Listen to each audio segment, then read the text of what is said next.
और अब बात एमएलसी की चक्रवर्ती जंग साइकिल का मिशन नंबर 1, क्योंकि 30 जनवरी को 5 सीटों पर चुनाव होना है, जिसके लिए भाजपा ने अपने उम्मीदवारों के नाम का ऐलान कर दिया है। भाजपा की कोशिश सभी 5 सीटों पर जीत का परचम लहराने की है। तो सपा इस बार भाजपा का खेल खराब कर अपने लिए विधान परिषद में विपक्ष की कुर्सी हासिल करना चाहती है, लेकिन निर्दलीय और शिक्षक संघ गुट से उम्मीदवार के उतरने से मुकाबला रोचक हो गया है, क्योंकि 5 में से 3 सीटें भाजपा के पास हैं तो 2 सीटें शिक्षक गुट के पास हैं।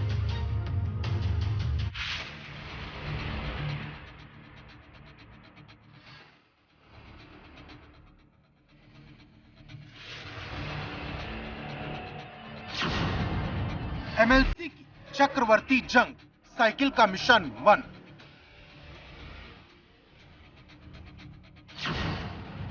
निकाय से पहले की फाइट 5 सीट पर किसका भौकाल टाइट।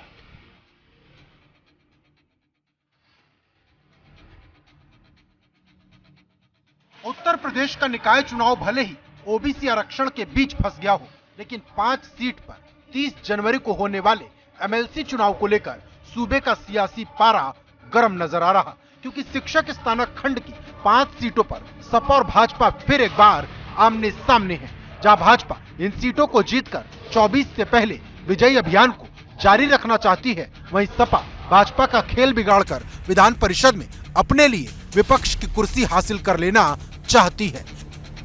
क्योंकि 100 सदस्यों वाली विधान परिषद में विपक्ष की कुर्सी हासिल करने के लिए 10 सदस्यों की जरूरत होती है, लेकिन सपा के पास अभी सिर्फ 9 सदस्य हैं, यानी सपा अपने मिशन से सिर्फ एक कदम दूर है, जिसे वो इस चुनाव में पूरा कर लेना चाहती है।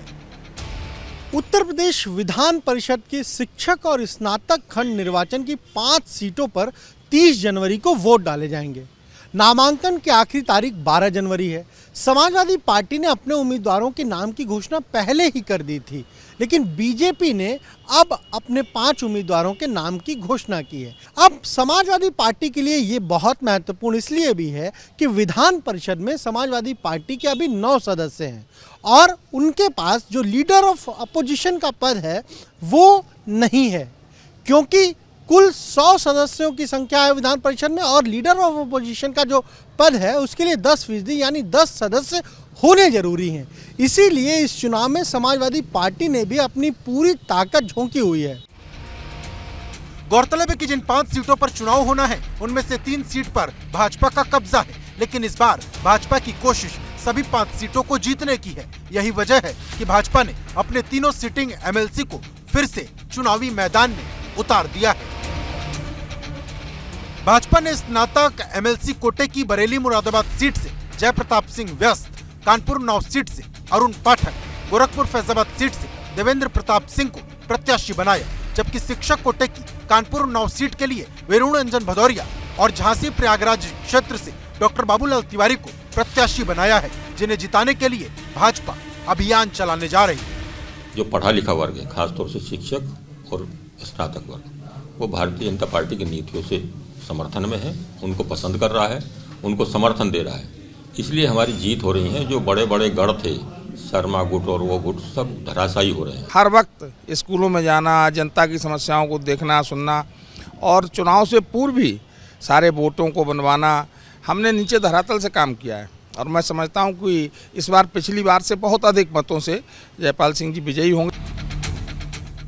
जबकि सपा ने अपने उम्मीदवार का ऐलान पहले ही कर दिया था। सपा ने स्नातक कोटे की गोरखपुर फैजाबाद सीट से करुणाकांत मौर्य, मुरादाबाद बरेली सीट से शिव प्रताप सिंह यादव और कानपुर 9 सीट से कमलेश यादव को टिकट दिया, तो शिक्षक कोटे की इलाहाबाद झांसी सीट से एसपी सिंह और कानपुर 9 सीट से प्रियंका को उम्मीदवार बनाया।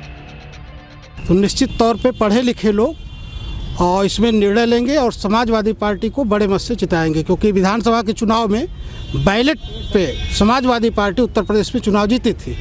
ये बैलेट का चुनाव है और पढ़े लिखे लोगों का चुनाव है, तो मैं ये नहीं मानता समाजवादी पार्टी के आगे कोई रहेगा। लेकिन निर्दलीय और शिक्षक संघ गुट से उम्मीदवार के उतरने से मुकाबला रोचक हो गया है, क्योंकि 5 में से 3 सीटें भाजपा के पास है तो 2 सीटें शिक्षक गुट के पास है। मतलब एकदम साफ है, 5 सीटों पर होने वाला ये चुनाव इस बार न सिर्फ दिलचस्प बल्कि त्रिकोणीय नजर आ रहा, क्योंकि जो भी लड़ाई को जीतेगा उसका निकाय चुनाव में पलड़ा भारी हो जाएगा। लखनऊ से अनुभव शुक्ला, एबीपी गंगा।